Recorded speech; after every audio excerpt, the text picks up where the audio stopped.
Welcome back to Boruto Anime Review, episode number 146. This is where I'm reviewing the 147th episode of the anime, which is called The Decisive Battle of the Moonlight. hmm Yep. And this is the end of the prison arc. Yep. The prison arc, which has been going on for a while. Yes.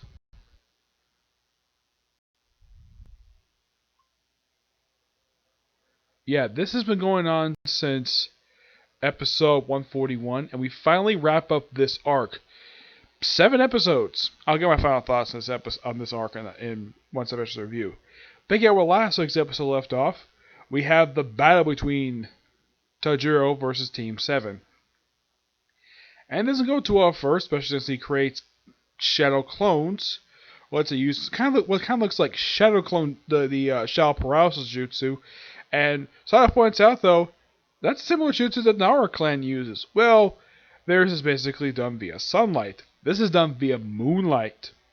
Okay, so they fight shadows of themselves for most of the episode, and it turns out that the shadow clone, these particular shadow copies, are draining their chakra, making them exhausted.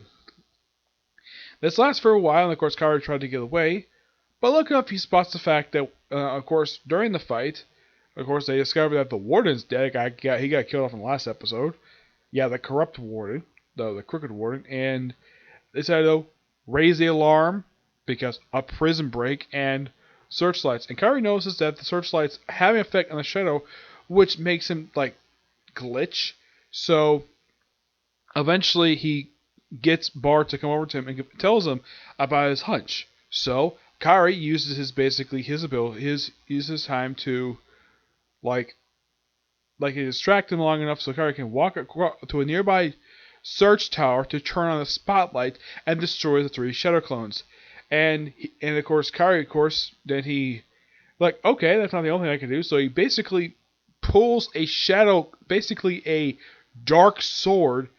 Yeah, what kind of jutsu this is never explained. It's not like it's kind of like he pulled this thing out of another dimension. He just basically fights Boruto for a while, and then Boruto, basically with a combination of him and Mitsuke and Sadara, kind of looks like his own version of the Gale Force Palm, and just punch him so hard, fists palm style, and knock him off a freaking cliff.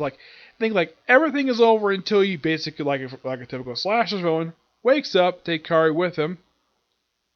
And before Kaori basically does the whole searchlight thing, he gives Boruto a book of basically all of the secrets of the Majin gang and basically the jutsu the boss uses. This is revealed at the end of the episode. And somehow he gets away from the boss, like it's revealed. Yeah, it's how do you get away from the boss? In case you wonder, it's actually explained at the end of the episode. And it's a very shocking one. It sets up the very next arc of the series. Yep, so, and look like they're about to be arrested and taken back to their cells by the prison guards, but nope, that's when the Hidden Leaf ninjas show up and said, yep, Naruto got worried after they lost contact, so he basically contacted the feudal lord, and these ninjas were such, and we have Sai showing up. Yes, Sai. First time he's shown up since the start of this arc. Yep. And they all go home and have some Thunderbird, well, of course, Kaori comes up, basically. He says, oh yeah, I'm a good swimmer. Somehow. Yep. So, Kaori, of course, is taken to the police headquarters where he's interrogated and confirms that, yep, everything in the book is true. Oh yeah, and basically the boss's name is Sajiro, and he has a jutsu known as the Corpse Clone Jutsu, where he copies the people he kills and takes their identities. Okay. He's like, yep, that's all true. And he gets sort of let go, gets started a new life, and he gets written off. But I'll get to more in a minute. Of course, you have Team 7 and Team 10, who just basically go off and basically have themselves time at the Thunderburger. The reputation is proof. Not really, they work on for a week. And it's a pretty nice ending to that. But then we have a much more... Yeah, you're probably thinking, is that going to be the end of the episode? Nope, we have an additional time. We see Kaori on a train. Or he's basically well dressed, look like he's actually eating a meal. And also, before they head back to the league, we finally get a chance to see Boruto, Mitsuki, and Satoru in their ninja gear for the first time since also, now for in the case of Boruto and Mitsuki, first time since they arrived at the prison. For Satoru, since the start of the arc. Yep. And, of course, everything's back normal. As for in the case of Kari, he basically just goes up, he basically discovers the ninja headquarters. And we see it look like a rogue ninja. Where he's from, I think he's from a Hidden Leaf village, but it's not very clear because there's a slash mark in his ninja headband. And it turns out this is not him at all. This is not Kari. This is the head of the gang. Yeah, apparently he was posing as his number 2, which apparently he had killed prior to this, and killed the other guy and took his body, and we see his transformation as he sits down, and we see he's a big hulking, look like he's a big hulking guy, and we see a close of his face, and yeah, this is definitely him. How do I know it's him? Because I read the manga. And the very next episode, we're starting the adaptation of the very arc, the Meiji Bandits arc.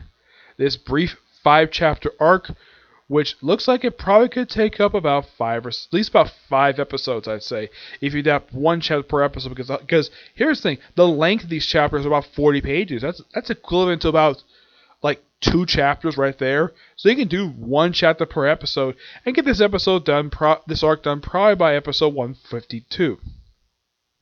Final thoughts on this arc?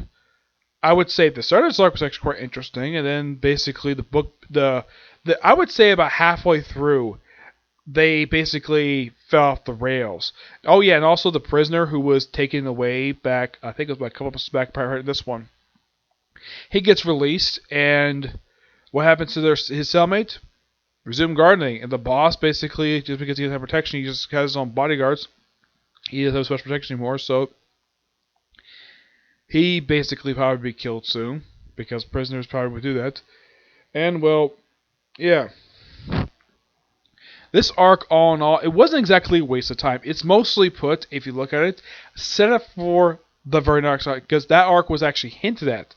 Now, I basically was going to do like a compare and contrast when this arc started, like, no, this is not adapted from the manga yet. So, it's kind of good to kind of basically set up the Meiji Bandits, and now we're going to have them. The very next arc. And yeah, and the first episode looks like it's going to be adapting from the very first chapter, which is something that basically takes the first 2 chapters of this arc, Boruto being a babysitter for a feudal lord's son.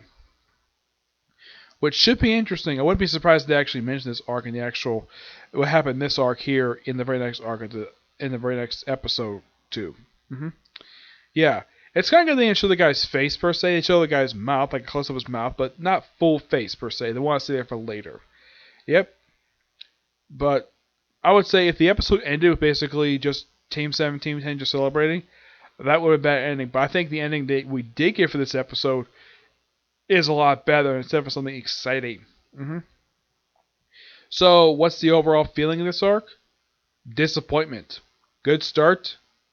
Not a very good ending. And also, one of my biggest problems with this arc, it's like, as soon as we get 3 episodes in, let's start taking out characters. Let's have characters either get arrested or just taken away for absolutely no reason at all. Yeah, because first we have the redhead, the one who actually was given a tour of the group.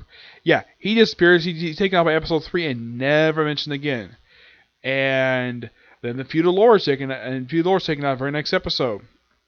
And the following one, the rebellion one, he's taken out too. Yeah. And then, of course, the previous episode for this one, we had the one himself killed by the actual criminal. Yeah, we think he's the actual villain of this arc, but no, this guy's the villain. Yeah, who the main villain of the arc was very confusing.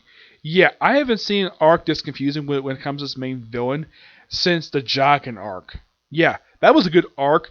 Confusing exactly who the main villain was. Similar feeling to that, but that was a lot better handled than this one was. I didn't feel disappointed with the ending of that arc as I did with this one. And plus, this arc was only 7 episodes, not freaking 20. Yes, I think Studio Parrot knows.